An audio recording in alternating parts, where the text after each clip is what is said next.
आज के सेशन में हम अर्थ के आधार पर वाक्य पढ़ेंगे और बहुत ही आसानी से समझने की कोशिश करेंगे।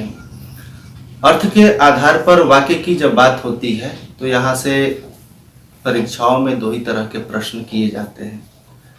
एक तो उदाहरण दे दिया जाता है, अर्थ के आधार पर किसी भी वाक्य का एक उदाहरण दे दिया जाता है और कहा जाता है कि इसको बताइए अर्थ के आधार पर किस तरह का वाक्य है। या फिर दूसरा प्रश्न पूछने का तरीका है कि एक उदाहरण दे दिया जाता है और यह कहा जाता है कि इसको दूसरे तरह के वाक्य में बदलिए। तो इसी पर आज हम विस्तार से चर्चा करेंगे और बहुत आसानी से समझने की कोशिश करेंगे अर्थ के आधार पर वाक्य को। तो चलिए अब वीडियो शुरू करते हैं। अर्थ के आधार पर वाक्य 8 तरह के होते हैं: विधानवाचक वाक्य, निषेधवाचक वाक्य, प्रश्नवाचक वाक्य, आज्ञार्थक वाक्य या आज्ञावाचक वाक्य, विस्मयादि बोधक वाक्य, इच्छा बोधक वाक्य, संदेह बोधक वाक्य और शर्त बोधक या संकेतवाचक वाक्य।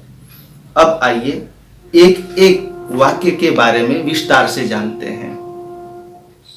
पहला लेते हैं विधानवाचक वाक्य। जिन वाक्यों से किसी काम के करने या होने की एक सामान्य जानकारी प्राप्त होती है या सूचना प्राप्त होती है उसे ही विधानवाचक वाक्य कहते हैं। उदाहरण ले लीजिए, उसके पास एक कोट है। एक सामान्य जानकारी दे दी गई या सूचना दे दी गई, यही विधानवाचक वाक्य का उदाहरण है। दूसरा उदाहरण लेते हैं, राम ने मेरे प्रश्न का उत्तर दिया। एक सामान्य जानकारी दे दी गई, एक सूचना दे दी गई, इसलिए यह विधानवाचक वाक्य का उदाहरण है। अब दूसरा वाक्य देखते हैं, निषेधवाचक वाक्य। जिन वाक्यों में किसी कार्य या बात के न होने के भाव का पता चलता है वही होते हैं निषेधवाचक वाक्य। विधानवाचक वाक्य में एक सामान्य जानकारी दी गई थी और निषेधवाचक वाक्य में नहीं होने का भाव है। हम उदाहरण जो विधानवाचक वाक्य में लिए थे उसी को निषेधवाचक में बदलते जाते हैं। तो इस तरह से आप वाक्यांतरण या वाक्य परिवर्तन जो परीक्षाओं में आता है कि विधानवाचक से निषेधवाचक में बदलिए, तो वो भी आपकी जानकारी में हो जाएगा। तो वहाँ उदाहरण था विधानवाचक में पहला, उसके पास एक कोट है। इसको हम निषेधवाचक में बदलेंगे तो यह हो जाएगा उसके पास एक भी कोट नहीं है। दूसरा उदाहरण विधानवाचक का था, राम ने मेरे प्रश्न का उत्तर दिया। निषेधवाचक वाक्य क्या हो जाएगा? राम ने मेरे प्रश्न का उत्तर नहीं दिया।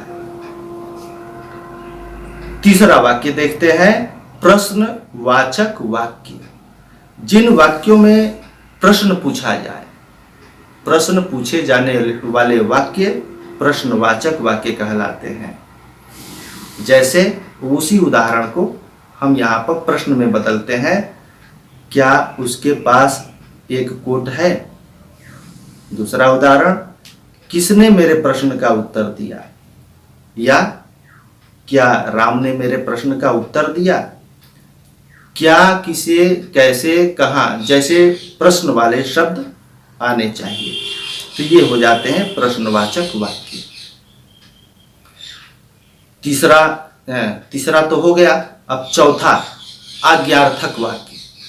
जिन वाक्यों में किसी व्यक्ति को आदेश दिया जाता है या निर्देश दिया जाता है या फिर आज्ञा दी जाती है वही होते हैं आज्ञार्थक वाक्य। जैसे बाहर खेलो, अंदर आ जाओ, जोर से मत चिल्लाओ। इन वाक्यों से पता चलता है कि किसी को आदेश दिया जा रहा है या आज्ञा दी जा रही है या किसी काम को करने के लिए निर्देश दिया जा रहा है। तो ये हो जाएंगे आज्ञार्थक वाक्य।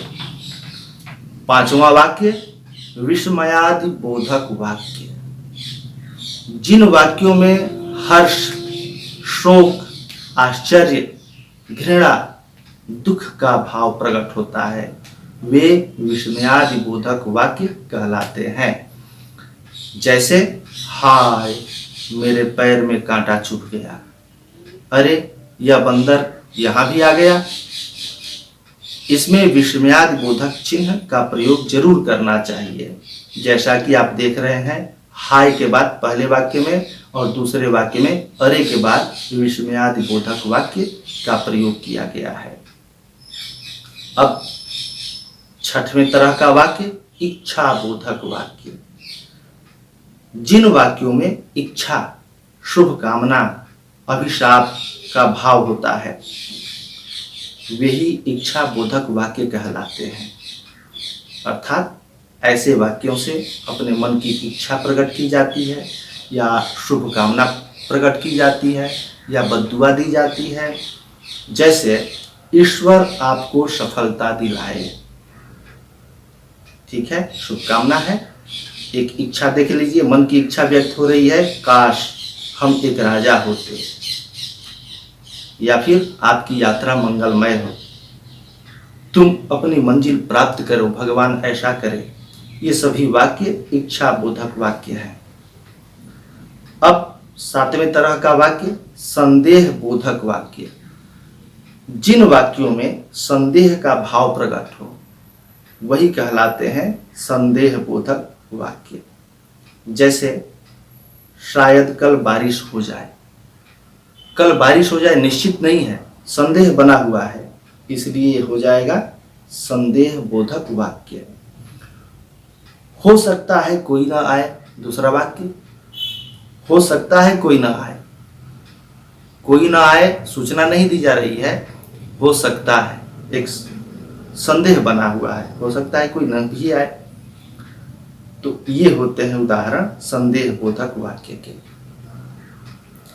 आठवें तरह का वाक्य जिसे संकेत वाचक वाक्य कहते हैं, इसी को शर्त बोधक वाक्य भी कहते हैं। जिन वाक्यों से किसी काम के होने के लिए किसी शर्त की जरूरत होती है, आवश्यकता होती है, अर्थात कोई भी काम होगा तो उसके लिए एक शर्त उसमें जुड़ी रहती है। जहां भी ऐसे वाक्य दिखाई दें, आपको समझ जाना है कि यह संकेत वाचक वाक्य है या शर्त बोधक। शर्त लगा है तो समझ जाइए कि वही संकेत वाचक वाक्य है। जैसे अगर तुम मेरे घर आओगे तभी मैं जाऊंगा। दूसरा उदाहरण, यदि तुम मेहनत करती तो तुम्हारे अच्छे अंक आते। या फिर तीसरा उदाहरण, सबसे अच्छा उदाहरण, यदि तुम मेहनत करते तो परीक्षा में अच्छे अंक लाते। यदि बारिश होती तो फसल अच्छी होती। ये उदाहरण मैं समझता हूं कि इस तरह से आपके समझ में पूरा आ गया होगा कि अर्थ के आधार पर वाक्य को कैसे पहचानते हैं और कैसे एक वाक्य को दूसरे वाक्य में बदलते हैं। धन्यवाद।